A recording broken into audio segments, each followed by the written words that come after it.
अगर हम बात करें 10-20 साल पहले की, तो लोगों के जीवन का सबसे बड़ा मकसद होता था पैसा। सबसे एसेंशियल चीज़ ही जीवन की वो होती थी।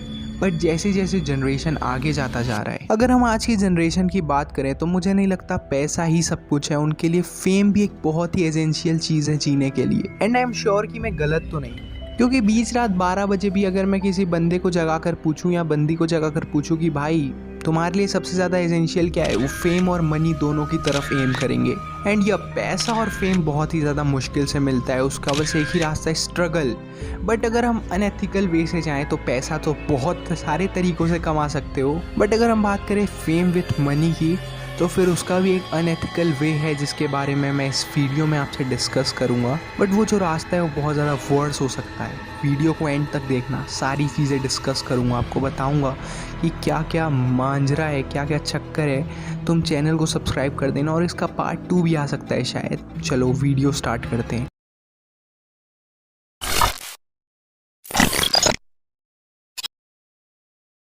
डील विद द डेविल या फिर पैक्ट विद द डेविल और फॉस्टियन बारगेन, एक काम बहुत से नाम, एक बहुत ही ज़्यादा पुराना टर्म जिसका जिक्र कहीं ना कहीं होली बुक्स में दिया ही होगा, और ये मैं श्योरिटी से कह सकता हूँ। और आज मैंने भी बहुत सारे होली बुक से रेफरेंस लिया है इस चीज़ को एक्सप्लेन करने के लिए। सो फिर तुम्हें और ज़्यादा इंटरेस्टिंग लगेगा ये चीज़। Okay, so deal with the devil एक कल्चरल टर्म जिसका जिक्र सबसे पहले द लेजेंड ऑफ फॉस्ट में किया गया था। नाउ अगर हम बात करें फॉस्ट की, सो वो एक फिक्शनल कैरेक्टर है। जर्मन लिटरेचर में फॉस्ट एक बहुत पॉपुलर कैरेक्टर था। मेनली वो तब पॉपुलर हुआ था जब जोहान वुल्फगैंग वॉन ने एक प्ले बनाया कॉल्ड एज फॉस्ट। फॉस्ट एक ऐसे बंदे की कहानी थी जो एक स्कॉलर था बट गायब ही हो गया था। बहुत ज़्यादा अपने लाइफ में डिसअपॉइंटेड था, हमारी और तुम्हारी तरह।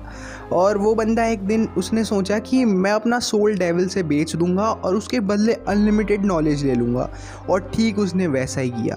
इस प्ले में जोहान ये बता रहे थे कि कितना गलत हो सकता है अपना सोल डेविल से एक्सचेंज करना, और बस इस प्ले में फॉस्ट की लाइफ कैसे एडवेंचर से भर गई। इन सब अनएथिकल एक्टिविटीज़ की वजह से उसे क्या कुछ कॉन्सिक्वेंसेस फेस करने पड़े, वो सब बताया गया है। इन शॉर्ट फॉस्ट की स्टोरी एक फोक टेल बन गई थी जर्मनी में।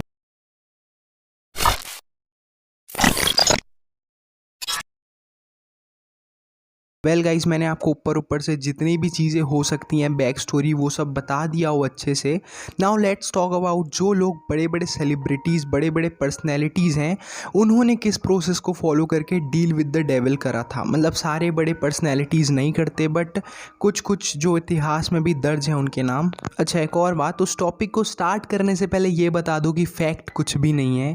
ये कुछ सच भी हो सकते हैं और कुछ मिथ भी हो सकते हैं, you never know. So first of all घर पे ट्राई मत कर लेना, बिकॉज थ्योरी भी है तो भी क्यों जोखिम उठाना। So let's talk about the process. सबसे पहले तो आपको डिसाइड करना होगा कि आपको किस डेविल के साथ डील करना होगा। एंड यप, डेविल एक तरह के नहीं, काफ़ी तरीके के होते हैं।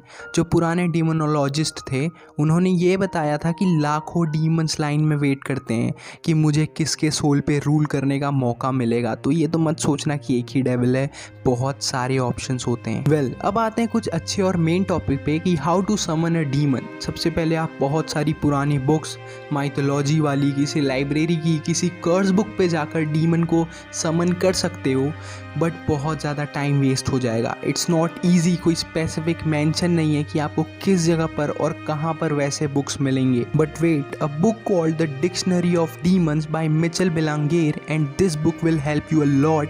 मतलब ये एक सीधी चाबी है डीमन को समन करने के लिए। बुक में 1500 डीमंस की एंट्रीज हैं, सबके बारे में राइटर ने वेल मैनर्ड में मेंशन किया है। लाइक उस डीमन का नाम, उसका ओरिजिन, उसकी वीकनेस, उसके power, and how to summon them. And yup, we will talk about top demons mentioned in this book, but वो अगले पार्ट में। और this is the simplest way जिससे आप डेविल के साथ डील कर सकते हो। तो क्या आप इंटरेस्टेड हो? अगर हो भी तो गलती से भी मत जाना उस ओर।